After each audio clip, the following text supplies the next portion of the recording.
A very small percentage of the population in Australia, yet hundreds already clashing with police outside the US consulate there. Does it come to you as a surprise?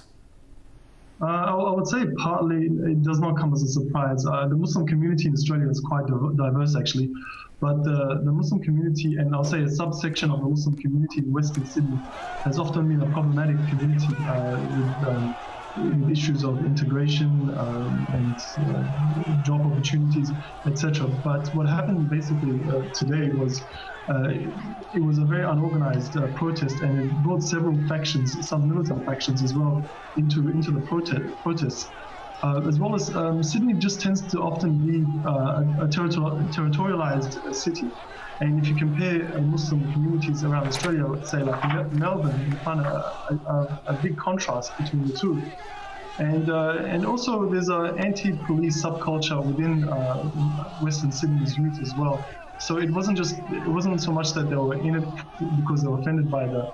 Do you think that this showing of anger outside the US consulate in Sydney, do you think there are other factors involved? Perhaps some of the people involved were just looking for an excuse to voice their anger over a broad range of issues? There is an opportunistic element. There tends to be over the years in Australia there's been grievances against the federal government for its right-wing, or growing conservatism, should I say, in the public discourse. Having said that, it's not an excuse for what happened today in Sydney's CBD. It was partly opportunistic and very grotesque, and it really made the Muslim community look very bad. Well, certainly, as you and I are speaking at the moment, we've been showing pictures on RT that show quite an aggressive response by the police there in Sydney, trying to, basically crack down on these protesters there. But now, according to opinion polls, America's popularity in the Muslim world has been falling in the past number of years. How would you explain that trend? There are several factors for that. The Muslim world, which tends to be a very heavily politically loaded term, tends to look at the world through the framework of U.S. foreign policy.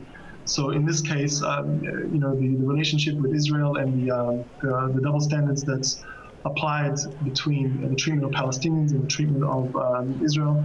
And so what you find is this is probably the number one discussed factor when Muslims are asked about this. So it's, as they will say, it's the hypocrisy of the US from the perspective.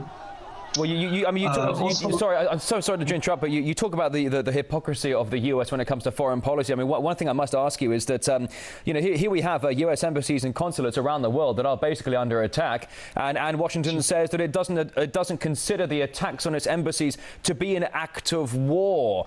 So it might be surprising to some. What's holding America back? Does it perhaps fear of not fueling the tension even further? Yeah. Well, I mean, the U.S. has strategic interests in the region. It has, and for an act of war to happen, it can't be because of a terrorist incident. It would have to be the state that declares it. The other thing is we're in an election year, or the United States is in an election year. So, you're going to find President Obama and Mitt Romney, they're going to play bravado.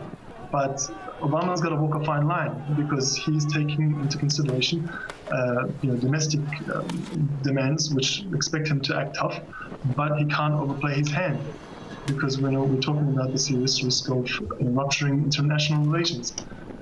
And also, I also want to point out is that it's not just about just the prophets film, or it's an anti-US motive in these Muslim states. What's happening also basically, for Egypt, for example, you find also domestic actors playing off against each other. So you find the Islamists versus the US, that's an obvious one, but you also have the Salafis versus the Muslim Brotherhood. And something like the prophet film is also allows one to play identity politics. Don't get me wrong. I mean, people in the Muslim world are offended across the board, but it's also a legitimate cover for them to take it up to advance their agendas. And even those who are not so religious in Egypt have taken up the cause. So, I wouldn't say they're not religious, but like the revolutionary youths, etc., have used it as a pretext to fight the interior ministry. Well, I mean, it certainly has given a lot of groups around the world a reason to get together, to coagulate, and certainly joining chorus with their I suppose upsetness and just being frustrated with what's going on with this film that allegedly mocks Islam. But Amro Ali, a Middle East analyst at the University of Sydney, we're on day 5 of these protests, and we'll see if they show any sign of cooling down. For now, they're not. But thanks very much for coming on the RT programme today. Thank you. Well, we are also closely following the violence that continues.